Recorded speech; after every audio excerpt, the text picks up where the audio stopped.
When I first walked into Mrs. Park's classroom at New Hope Elementary, I noticed that over her doorway was a sign reading Park Place. From the moment I stepped into her classroom, this nickname served to set up her classroom as a community from the beginning.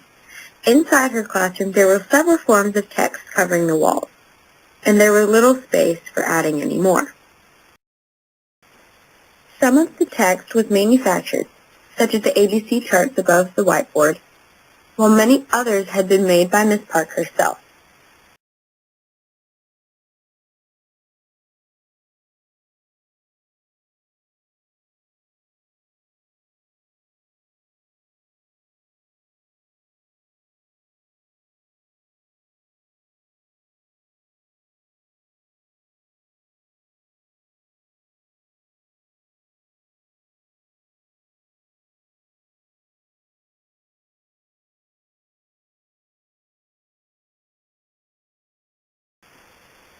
There was very little Spanish in the classroom. None of the text on the walls was in Spanish, and there were no books in Spanish in the classroom library. After observing Mrs. Park's classroom this semester, I saw her go over the date in Spanish with the class once and do the same with the weather. All other access to Spanish was mostly restricted or discouraged.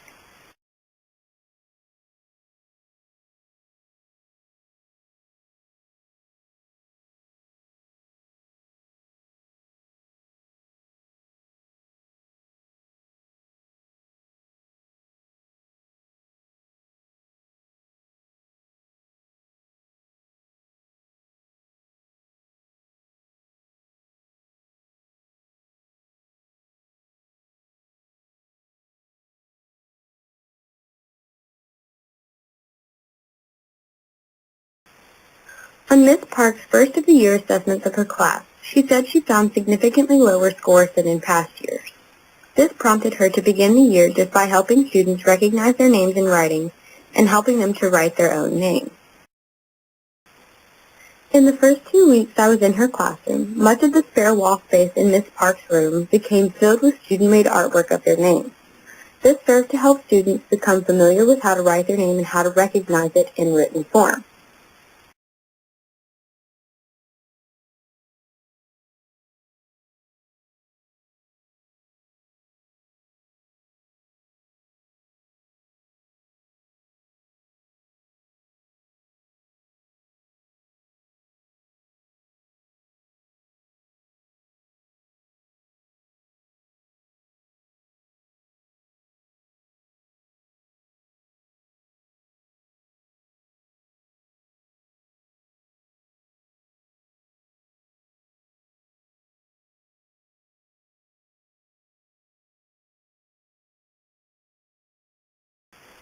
During their journal time of writing centers, Mrs. Park first modeled the way she would like her students' journal entries to look. Sometimes she changed how she wanted her class to complete their journals. For instance, several times while I was in her classroom, Mrs. Park asked students to label the people, places, and things in their journals. There were frequent occasions where students would try to use words they had heard when they learned one of the 2 letters of the week. For this, they used the words that they had written on the board together with Miss Park.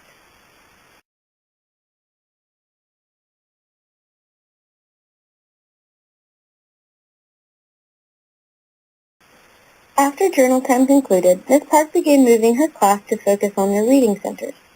During reading centers, students would split up into groups Miss Park had predetermined. These groups were the same each time I was in the classroom. My partner and I were often allowed the opportunity to help students at the Quiet Reading Center during the time we were in the classroom.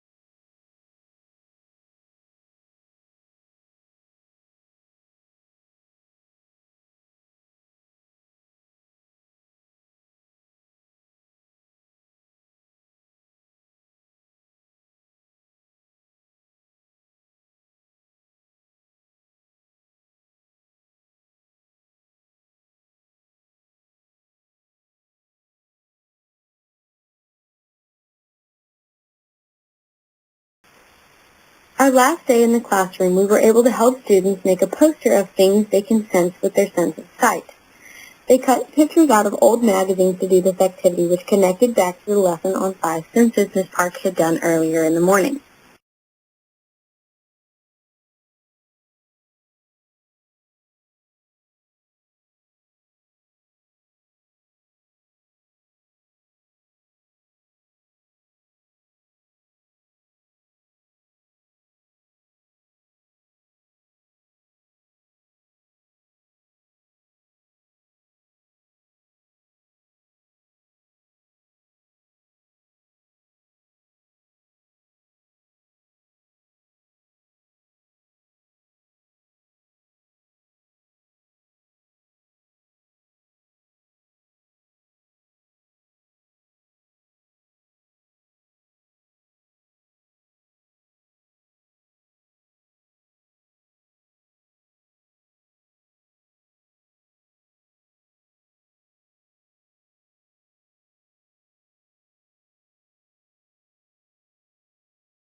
Students were continually code-breaking in her literacy environment.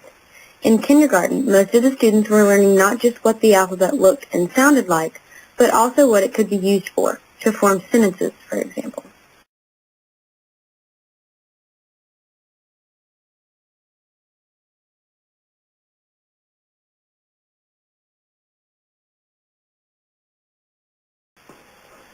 Melanie has been a part of the Kamikaze dance group at UNC's campus for the past 2 years. Kamikaze is a hip-hop dance group that began in 1996 as UNC's first co-ed dance team. Kamikaze learns dances fairly quickly. In less than an hour, according to Melanie, the group can learn a new dance and has broken off into groups and worked through the dance together several times.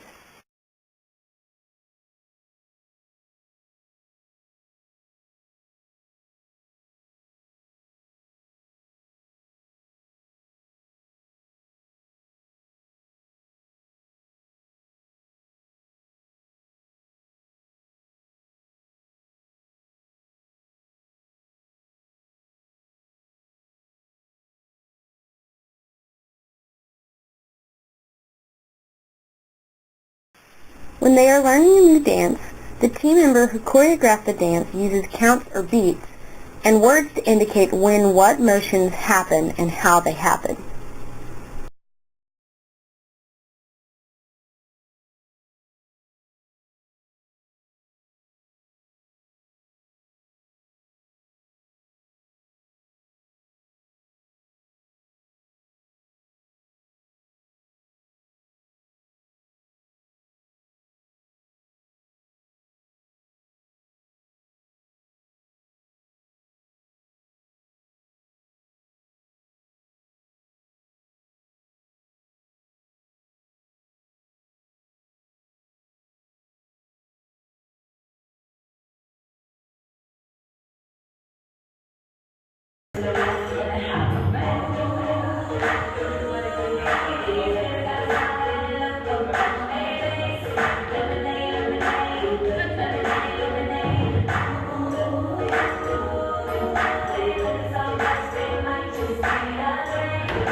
This makes sense based on the literacy practices of repetition and variation. Allowing students to repeat a practice, whether it be spelling a word or writing a letter, helps them to learn not just how to write one sentence, one letter, or spell one word. Instead, it helps them to be able to apply the methods, or movements in the case of Kamikaze's dances, to other sentences or dances.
After several hours of practicing with Melanie on 3 different occasions, this was the final result.